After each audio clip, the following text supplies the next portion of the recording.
everyone, it's Lily, and today I'm going to be talking to you about an Otome game called Jakou no Lyla. This game is available on PC and Switch and is an unlocalised game, therefore only available in Japanese. However, one of my YouTube friends, MaiMaiOtome, which I'll be putting somewhere up here if you know, somewhere. She's actually done Let's Plays of one of the routes in this game, so if you watch this review and you're like, oh my god, I want to know more about this game, then go to her channel and then check her Let's Play out and you'll get to, at least experience one route. But anyway, before I start, note that although I would not consider any of what I include in this video as spoilers, I'm aware that what you consider spoilers and what I consider spoilers may not quite align, so if you're really sensitive and you don't even want to, know what the characters look like, then I would swiftly move on. But anyway, let me start. So firstly, I guess, is the plot. This game is based in like an Arabian setting. It's about this main character, Shirin, who works in, I don't know what they're called in English, but it's like a bar-like thing where guys would go and, watch sexy girls do sexy dances, and I guess, but it's not quite a strip bar because it's a nice dance. And chat with girls, and it's like one of those kind of places, if you know what I mean. However, Shirin actually in secret works as a spy because the owner gains information. I don't know what goes on, to be honest, but it's all very dodgy. But she's been pretty much trained up to be a sexy spy that fools guys into telling her information, and also she's basically in each route pretty much. The owner kind of asks her to extract blood from each of the love interests, and it's very strange. You learn a little bit more about how this works and why she's doing it at the end of each of the volumes or routes, I would say, because this game is actually split into 3 volumes. Volume 1 is European Nights, Volume 2 is Asian Nights, and Volume 3 is Arabian Nights. And originally it was a PC game and a little bit more steamy. It was aimed towards above 18. It's not explicit in that you see everything, but there's a lot of tongues involved when they're kissing, and you see more skin color, that sort of thing. And I think they toned it down a little bit and then added a couple of CGs for the Switch edition. But each volume kind of explores 2 different characters, 2 different allies, and they're very distinct actually. I'll go into it in a moment. But yeah, so she goes on a mission to extract blood from these guys. That makes this game sound so dodgy, but and you know what the dodgy part is? The blood needs to be extracted from the guy when he's all turned on for some reason. You'll find out at the end. When you hear it, when you're hearing me talk about it, you're probably oh my god, Luli, you're playing a pervy game. But no, it's really weird when you're playing it. It doesn't feel like that's the center of the story. That seems to be almost like a thing that you forget about, and it's more beautiful, trust me. But anyway, so it's about this girl, she's a spy, she ends up having to go on a mission to extract the blood from these guys. And it's all about her, and then the way she discovers more and more about the guy, the ally that she ends up with. I think what I liked about it though was a lot of Otome games are very the main character's very innocent, or doing the act is a big deal, or it's oh, this is so new to me, it's all very shore-joyish. But with this game, although Shirin hasn't actually done anything, because what happens is she with her sex appeal turns the guy on, and then she uses some pill or some drug that makes them think that they've committed the act when they haven't. So throughout the whole thing, she hasn't, up until things happen with the allies, she hasn't even kissed anyone. So she is innocent, but because she's been trained to do all sorts of things, when the act happens, it's not like this beautiful setting of, oh, they got married and so they're finally, they are in love with each other and therefore it happens. Often these situations occur where you're like, oh my god, this is like either an accident or she didn't expect to be in this situation, and it all just sort of happens without any planning or any sort of, because you know what I mean, like in a lot of Otomate games, it's very much set.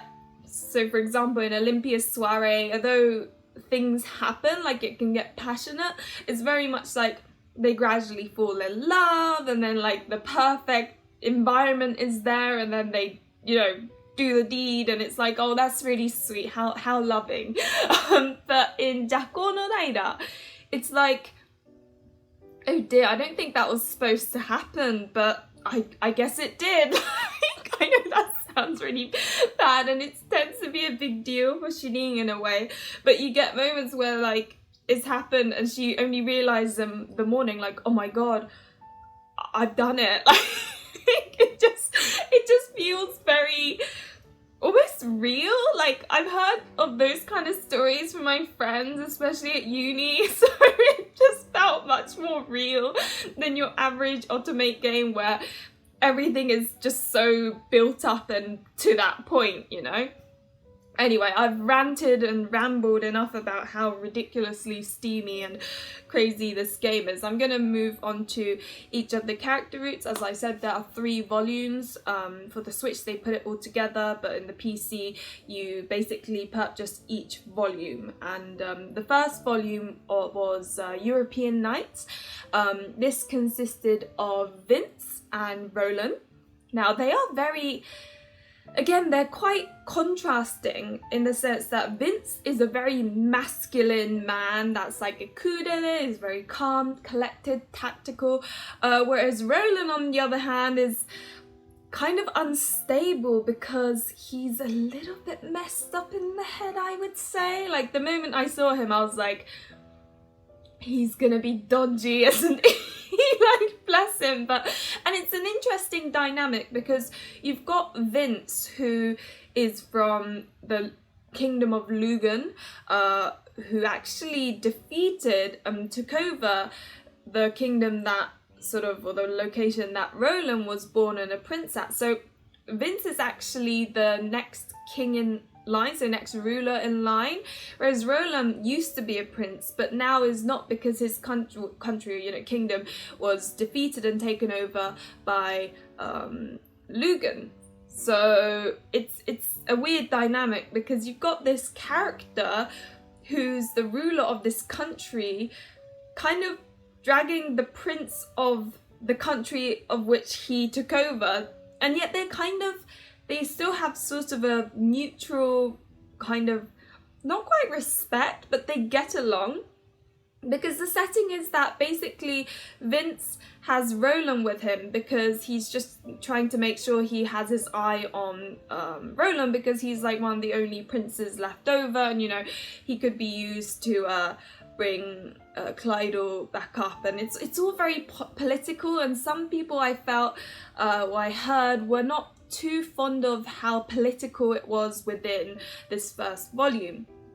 But I personally thought it was interesting because you learn about the kingdom, which, for example, the kingdom of Lugan is very like masculine. They believe that women are, you know, the source of all evil almost. Whereas Clydal, which is where Roland comes from, is a kingdom ruled by women, like, you know, and the men, like the prince, are actually protected and like kind of almost held captive and brought up in this very safe environment. So the women are the powerful ones, and then the men are like the weaklings, and that contrast is really interesting. And as I said, Vince is very masculine, calm, collected, a kudere, I would say, and is, you know, and he's always on alert. He's a very, yeah, he's really cool. And then you've got Roland on the other hand, which of course was brought up in this very feminine environment, so he's very feminine himself. He's a little bit unstable because of, well, I guess the environment in which he grew up was a little bit kind of, I guess, well, I'm not going to say any more, but because of their backgrounds being so contrasting, the characters themselves are very different. So if you like kuderes, you'd like Vince. if you like some, you know, a bit messed up in the head character, then you'll probably like Roland. And I think I liked Roland more for that exact reason. They were both very sensual. I was not expecting so much from Roland because I was like, he just looks like a very cutesy character, but oh, he was just as bad as Vince. And yeah, it was interesting. And then in each volume you have something called a double spy route, which is where you get like a triangle relationship. So once you complete both routes, you could go for that, where you would have Vince and Roland both going for Shirin, and it would be like a triangle relationship. And it's very like, for those like me who likes witnessing like the main character be kind of, you know, almost fought over, it's a very like, oh, this is so cute type of thing. So I really enjoyed it. However, I can imagine some people, if they don't like triangle relationships, then perhaps it may not be for them. But I thought it was cute, especially because although they would be like fighting over Shirin, they would also be kind of happy with the three being in a relationship all together almost. At least that's how I took it. So if you're you know, the type of person that actually is in a poly relationship or is into going into a poly relationship, then this might actually be quite a good game for you to explore, because you'll be like, oh, this is interesting. Of course, it's not, you know, like a whole full-on route where the entire full route is all about the three being in a relationship, but you do kind of witness bits and pieces of them almost trying to, you know, fight over her and then ending up all three together. In some cases definitely more fighting, but it's a different take on an Otome game, because, you know, in an Otome game usually you've got the main character and the one ally and they live happily ever after. But this one, if you do the double spy route, it's almost like the three are together and living together happily, and that's not something you see very often. Now, moving on to the second one is Asian Night, and this is where my favourite character appeared of this game. So, Asian Night is about two brothers, Kore and Kirei. These two are very different, like extremely different.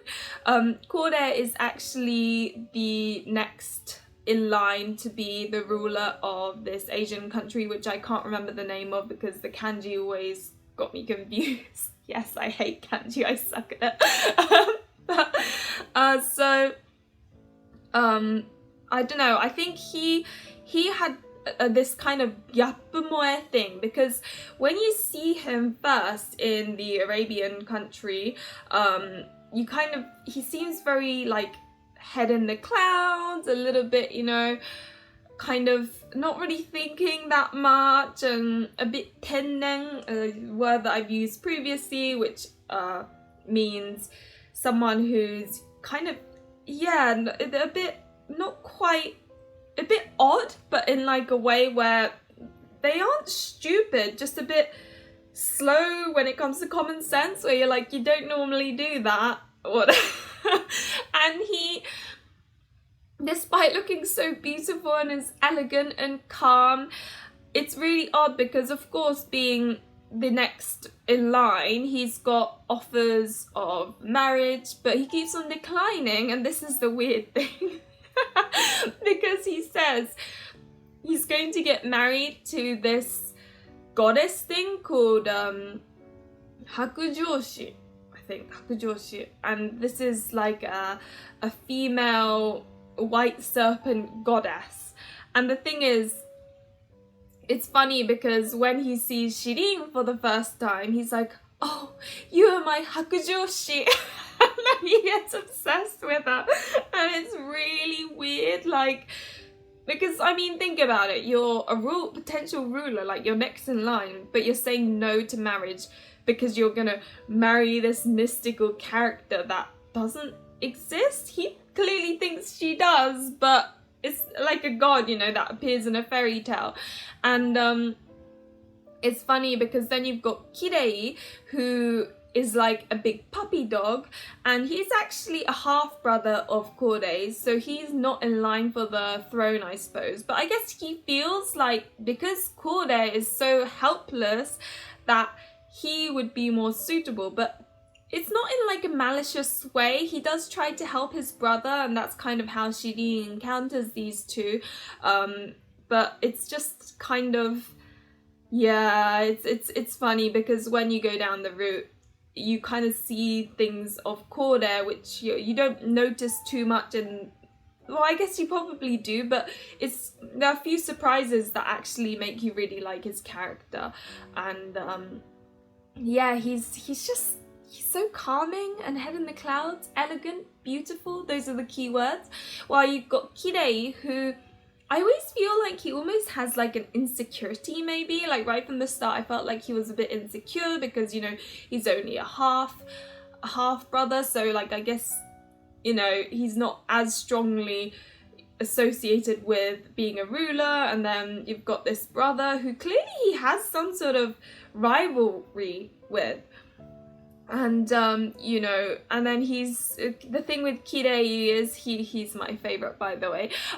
He, you know, is this massive puppy dog, but because he's not in line, you know, he can fool around with girls with no consequences. He's a bit of a player, but his route was weird in the sense that he would then sort of end up liking Shirin, as you know, every single route is the case because that's the whole point in the Otome game. He ends up liking her, and then it's like, I'm not going to go with any other girl, and he becomes like really loyal and in like a super, I'm not going to do anything to you until you're happy with it. It's a weird mode considering all the, you know, rest of the game that's very sensual and like sexy and like spicy, and then you got this character who you'd expect to be the most, you know, like that and a total playboy being all like, no, I'm going to save it for you. I don't know, it just felt a bit, although he's my favorite character, I feel like I wanted the interaction with the others because I wanted my expectation to match what I got, if you know what I mean. Like, I just wanted to see more of that charming behavior rather than seeing this, I don't know. I find it hard to explain without really like spilling the beans, if you know what I mean. So I'm gonna leave it there. But Kirei was my favorite character. And in the double spy route, you saw, I mean, you've got two brothers fighting over Shirin. Like, it doesn't get more juicy than that. You see them, like, kind of, I don't know, it's really weird because they fight over her, but at the same time they're enjoying being as a three. And yeah, it's just refreshing. So as I said, in European Nights, it's a similar situation where you're just kind of looking at it in a completely different way to what you normally would. Because you get games like Tokimeki Memoriaru, the third one, where you go on a date with two guys, kind of, and they get like really funny with each other, and you don't end up the three of you together. Ultimately, you have to pick one, and it's never like the three together. And as I said, it's just refreshing, it's fun, it's just different. Anyway, the third volume was Arabian Nights. This consisted of the two allies, Laizaru and Jemiru. Laizal is the king of Shanasa, and which is the country or kingdom in which the main character is based, at the common route as well as bits of the individual routes as well. And yeah, he's a king and is very king-like. Like, I haven't come across a character that's quite so kingly. And then you've got Jemiru, who is basically a kind of spy, almost friend, I guess, but he was also hired by the shop owner at which Shirin works with, so they kind of interact every now and then. Jemil appears in the other routes frequently, like, not, okay, I say frequently, but every now and then he makes an appearance and then gets annoyed with Shirin and then runs off somewhere.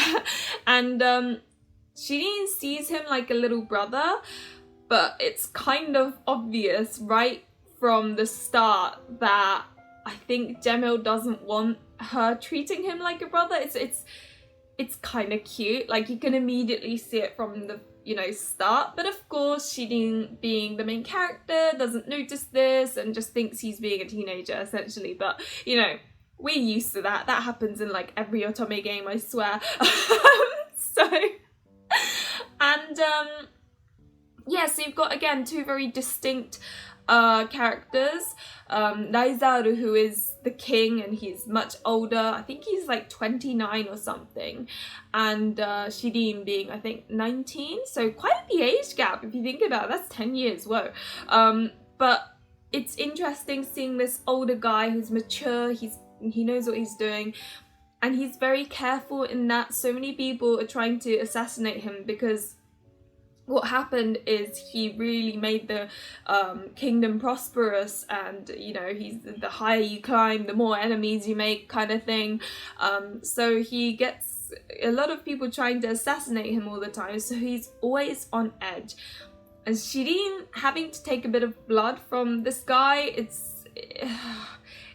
it's painful to watch, because she tries and tries and tries, but he's so suspicious of everything she does. And meanwhile, you've got Jemiru, who is younger than Shirin and is very, like, I don't know, he's a tsun boy, so he's always like tsun tsun at her.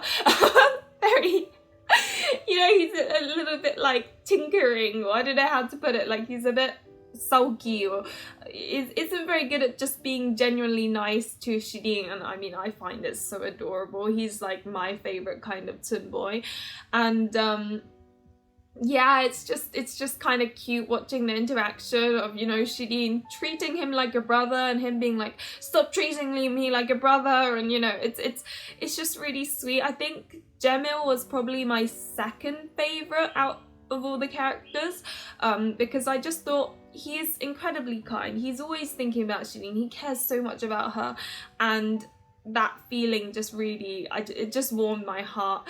And but can I just say, like, I did not expect so much skin color in his, you know, CGs. I mean, I think his route was probably the most explicit, I would say. Like, I remember, you know, reading and looking at the CGs and going, oh my god, what is this? This actually feels like an R18 game, which I guess on the PC one it technically is. But as I said, it wasn't like R18 where you had like pixelated genitals.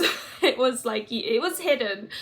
But like, because of the way it was so explicitly described, I was like, whoa, what is this, Otome? You never do this. So yeah, I didn't expect it. I expected more of that from Lyla, given he's, you know, much older, but you got loads of it from Jemil, even though he's like a bit, I don't know, they don't know what his age is, but he seems younger than Shirin. And yeah, I just didn't expect it, and it was weird. And I think out of all of them, the double spy route of volume 3 between, you know, Lyla and Jemil has got to be my favourite.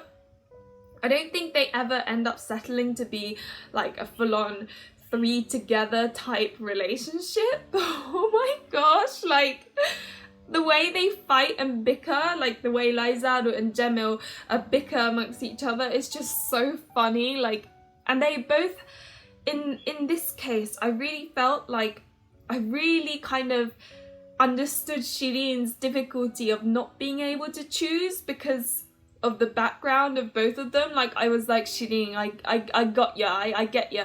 I'd probably go for Jemil, but if I were in your shoes, I can understand why you'd be torn, and you'll know what I mean if you play this game. But yeah, so those are the 3 volumes. As I said, the CGs in the PC version were a little bit more explicit. You had like a little bit more tongue showing when they're kissing, I guess. You had a bit more skin color. I think there are certain scenes cut out because of how explicit the writing is. But I think the Switch version does kind of make up with it by adding 1 CG more per character, as well as there'd be like bonus content of, you know, the diary of certain characters, and like, I don't know, it seemed to have a few bits and pieces here. Well, the PC version is just as it is, it's what you get. So I would say if you just want to experience the original and you want the explicit scenes, I don't think there are that many more. It's just, I think it was just that extra little bits that they cut out. But if you want to know what it was like originally, then I would go for PC. If you want the bonus content, like 1 extra CG per character, as well as like kind of thoughts of the characters and like diary entries and like, you know, little bits and pieces like that, as well as all volumes put in one game, then I would go for the Switch version. The Switch version was also cheaper, I think, because the volumes you would have to buy separately. Note that I believe 1 and 2, it doesn't really matter in what order you play them, but the 3rd volume you really want to play last, and make sure you play Jakou last, because he literally reveals everything that happens. Like, you know, he reveals all the truth, the things that you are like shocked by, that you really don't want to know while you're playing the other routes. So, you know, promise me you'll play Jakou last if you do buy this game and play it. But yeah, volume 1 and 2, I would say, can be interchangeable. It's just the 3rd volume that you want to play last. And the 1st volume had a lot of politics in it. The 2nd volume was a bit more kind of, I don't know, it didn't have as much politics. I think it was a bit more focused on the romance of the characters. And then you got the 3rd volume, which basically revealed the truth about like how the world is, what Shirin's actually background is like, and all of that sort of thing, and was interesting. So they all have their perks, and I really enjoyed each one. I think I don't know which one I liked the most, to be honest. I think the Roland's route in volume 1 left the biggest impression, maybe.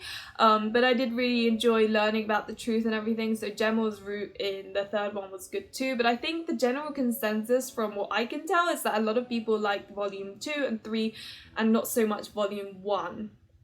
I would do a little bit more research on that though. But anyway, so moving on to the system, I probably should have done that before like going on about the characters.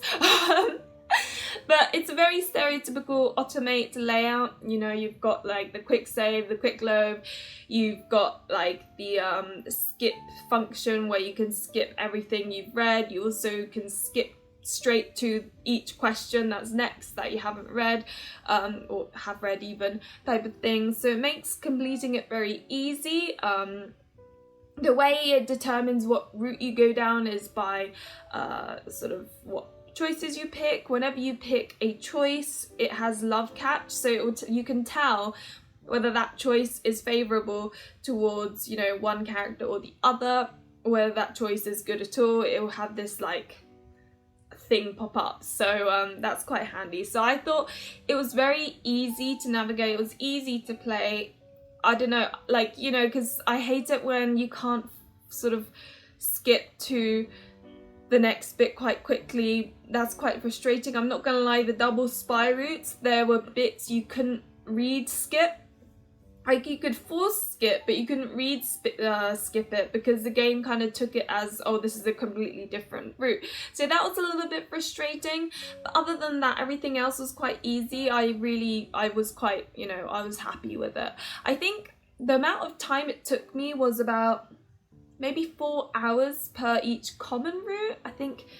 I mean, it obviously depends on how quickly you read, but like maybe 4 hours, 4 to 5 hours for each common route. And then the character routes probably took me about 5 hours, I think. Five, maybe 6 hours. And then you've got the double spy route. Now, it depends on how you do this, because you can force skip past the dialogue that you've read. If you're a bit cautious like me, you will just, you know, scan, read, click, click, click type of thing. But that, of course, if you do that, like if you skip it, it doesn't take that long, because the only huge difference is like the ending. You get like a few bits and pieces here where the characters you interact with more, but more often than not, it would basically be one of the routes, but with like little extra bits. That would be the double spy route, and then with a big difference at the end. So I think that took me about maybe 3 hours, I think, because I could skip past a lot of the reading. So in total, it kind of I guess it's what you'd expect from an Otomate game, but it felt perhaps a little bit shorter because of the small segmentations. Yeah, I think it was good. It was a good length, I think. Now, who I would and would not recommend this game to. Now, I would recommend it 100% to people who liked extremely crazy steamy games, because oh my god, I saw so much skin color. I think even the Switch version is sensual and a bit crazy. If you want sort of like an Arabian aesthetic, it's pretty good too. If you like extreme, like intense scenes where, you know, you've got like a bit of messed up backstories, or, you know, things that happen where you're like, oh, or that's horrible. Like, if you like that sort of thing, like if you like juice, then great. I think also if you like a main character that is kind of, it's weird, innocent, but not at the same time, she is unique because, you know, as I said, normally main characters are extremely pure, where, you know, they don't know anything, or they're like very unique. But in this one, it was like she was innocent in that she hadn't even kissed anyone before, but because of all the things she's been taught on how to seduce people and stuff like that, she was also not innocent. It was this weird mixture. If you like, and I'd also recommend it to those who like triangle relationships, because the double spy route, oh, it's so good. It's kind of like, oh, that's so cute, because they're like either fighting over her or they're just settled to be happy all together. I would also recommend it to those who like crazy bad endings, because some of the bad endings, it's just like, oh my dear god, I can't believe that happened. And if you like surprises, because I was surprised many a times playing this game, and after playing the whole thing, now I want to play it over again, now that I have this extra knowledge. Now, who I would not recommend it to. I would definitely not recommend it to someone who doesn't like anything sensual, sexual. Like, if you want a game that's pure and more shoujo manga-like, I would avoid this game like the plague, because, dear god, I haven't come across anything so sexy by Otomate before. I was honestly shocked when I played this game. I was like, I said to my boyfriend, don't look at me. Because that's like, don't look at my screen, don't look at my computer, don't look at me. Because it just, I didn't expect it to be like so intense, and I was just like, oh god, I hope my face looks normal right now, and I hope I'm not blushing, because this is so embarrassing. I hope he doesn't look at my screen. So if you're looking for something pure, I would avoid this at all costs, because, you know, everything, it happens, like, don't get me wrong, you don't see everything, which to me is a relief, because I'm not that fond of like seeing everything, if you know what I mean.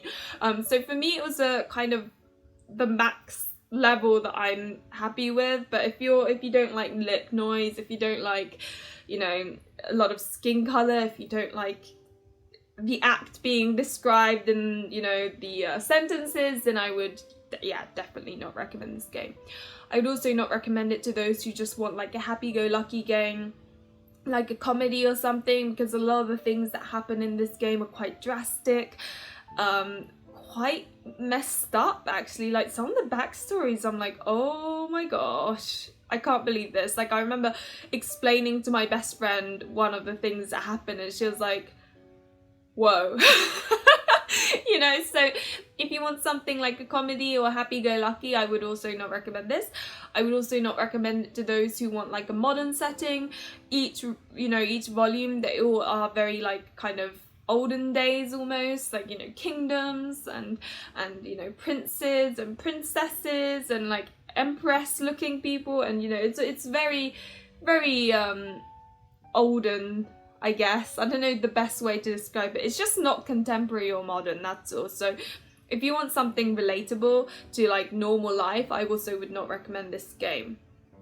Now, I think, oh, and also if you don't want two guys, you know, you don't want to be stuck in a position where two guys like you and you can't decide who, or like, you know, if you can't stand that, then I wouldn't recommend it to those people. And also there was some plot like some things that happen, like, because after each volume you kind of learn a bit more of like info regarding the setting and stuff, but there were a few things, like each route, when you end it, when you learn about everything, you're like, was that okay the way it ended? Like, surely that isn't really realistic, you know?